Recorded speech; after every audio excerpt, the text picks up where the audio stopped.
That's the worst of art. Ever forget about you. Ever? Never. If there's one word that has inspired me the most, there's so many, Rupert, your humility. I know how much you've meant to my mom. I know how much you've meant to all of us, because I think 99% of us are here because of you in this space. But I'll never forget going for a walk at Mickleton House. I was 19 or 20 years old, and I went to Mickleton House, and I'd been on this huge spiritual journey, and Rupert and I went for a walk. And I remember being so nervous. Oh my God, I'm going for a walk with Rupert Maskell. And we were having this conversation, and I cannot remember anything about the conversation. But here's what I remember. Rupert walked along picking up papers. I do that. And I now walk along picking up papers. Yes. And every single time, and I mean this, I swear on my father's grave, every single time I pick up a paper, I think of you and think, this is how you make a difference. This is how you make a difference. It's in the simple things. And so I just want you to know how profound that moment was for me, walking along with Rupert Maskell, and what I took away from that, you pick up papers, and you do what needs to be done. You do the needful. And so just thank you so much for your humility and for being a servant leader. Yes. Because that's for me what I've learned from Rupert, is to be a servant leader. And so for me, I believe that leadership is powerful, but it's about servant leadership. So thank you for teaching me to pick up papers. Yay! And happy birthday to you, Rupert. I sometimes tell people I've got a friend of mine who is like probably twice years I am. I am turning 40 this year. Exactly. Yes. And I always tell people, but they don't understand why, how. I can have a friend like that. I'm from Burundi. I'm also from a French-speaking country. It's 12 years that I'm here. In 2007, I was a trolley boy, pushing a trolley at Macro. And that's a long story, but I just talk about this, of how I met Rupert. I was a trolley boy pushing a trolley at Macro. I had no salary. I was like getting tips from customers to survive in this country where I'm a refugee. I didn't have anyone to help me. And I remember when I met Rupert first time, he was very kind to me. He looked like a father to me. I greeted him, I helped him. He was coming to buy some chocolates there. He greeted me, I introduced myself to him, he introduced to me. We had a good chat. I told him I left my studies, I was a student at university, I had to leave my country to come to South Africa.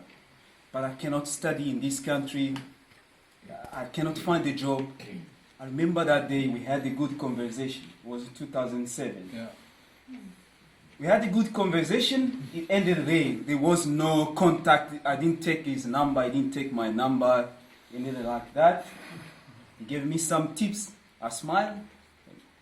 And end of story. The next day, I think the next day or the following week, he came to Macro. I was off that day. They say, I met someone here. His name is like this. And then he described me. The guy said, he is off.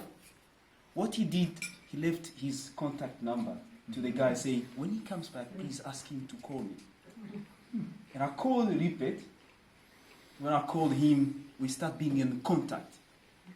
Since then, we became friends. We are friends. He's a friend of mine, friend of my family. He was at my wedding day in 2013. He supported me how can I say that, in different ways. Encouragement that he gave me. When I couldn't study, he gave me encouragement until I started studying at UNISA 2008. I informed him I started studying. That's my passion. I'm passionate about studying, about knowledge. He was encouraging me. He was my mentor. And then I made it 2013. After 5 years, I graduated in communication science. I got a BA in communication science. And then this year, it's 2 days ago, I submitted my research report for my honors.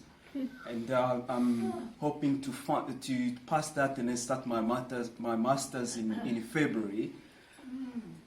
What I can say is your friendship really mean a lot to me.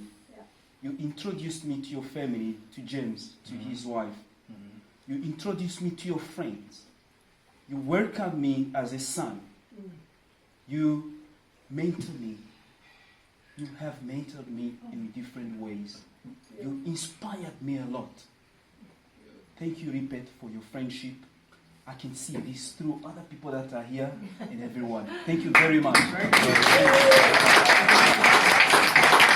Tired at the end of it. You know, the other day I was thinking, if I had the opportunity to speak about Rupert and say anything of value, I want you to know I had a wonderful time thinking about it. I ended in tears. It was magnificent. Okay? I don't know how it's going to be now, but it was really good. Okay? But I thought, oh gosh, there's so much, as people said, that you can say about you, Rupert. But there's a few things on which I'd like to concentrate. And one is your adventuresomeness.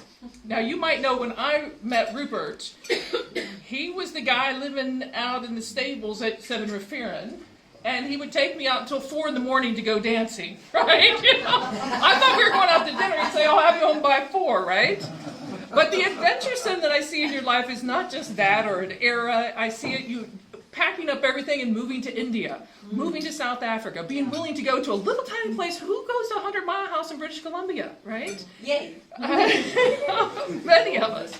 But your adventuresome spirit is consistently there through everything that you do. Like every day seems to be a new adventure for you, Rupert, and it can be in small ways or large ways, but I've seen it consistently in the time that I've known you.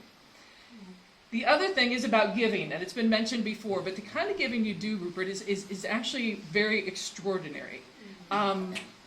Whether it's allowing a homeless man to sleep on your sofa for 2 years, or whether it's getting to know the man who's pushing the trolley in there, it's taking homeless people out to lunch, not because you just want to feed them and feel good about it, you want to hear their story, you want to know them, right? It's a kind of giving that doesn't happen in every life on a regular basis, and you do it again and again and again. It's relentless giving, but in such a kind and soft way. I think that everybody who knows you from whatever walk of life you have, that they know you in which they know you, it's marked by that giving that you just do like you're breathing, and it's extraordinary. Yeah. And the other thing, I'm not done. And I'm following. Next one. But another thing I wanted to mention, Thank you. have a seat, Thank you. is the freshness. It's a freshness, Rupert. I don't care if you're 80 or 80. Every day you're fresh. Yeah. I always look forward. It'll be like a month, and I get to hear Rupert's new venture. He's starting an olive oil company. He's doing modeling. He's like, every time it's something entirely new, entirely fresh. But it's freshness in your living, Rupert, and it could be similar ideals and values with which you live, but you're always interested in knowing them more fully, more honestly, with more authenticity, that brings freshness into every day. And you share that with people in the simplest of ways. You've told me before I'm quite silly, but do it in such a fresh way. It's like such a wonderful thing. And to have that adventuresomeness, that giving, and that freshness, it's a blessing to be with you, Rupert. And I look forward to that every time I am. But the friendship is the thing that makes me cry. Because you, Rupert, are an amazing man and an amazing friend.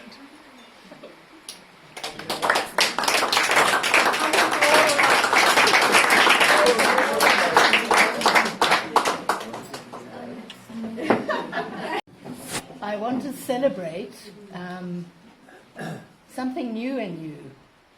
It's taken you 80 years to get there, but several of us here, Nigel Murphy among them, who created this marvelous thing for your 50th birthday called This Is Your Life, which we found quite exceptional actually. And we had a wonderful time. And Rupert really struggled receiving the honours and the love and the stories and the phone calls. And I've been watching you today, and you're able to stand here and receive it. That is amazing.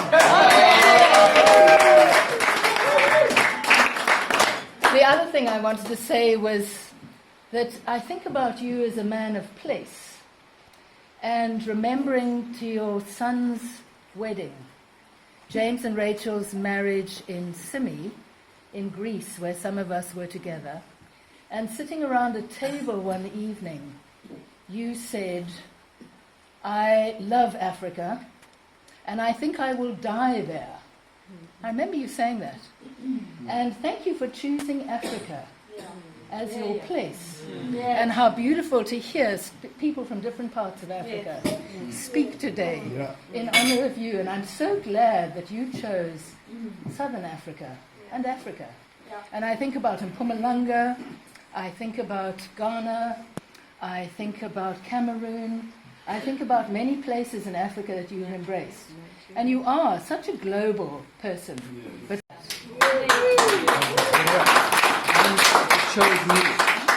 You chose me. yeah. Well, it was a wonderful mutual agreement. And we benefited. And thanks for bringing the rain, Rupert.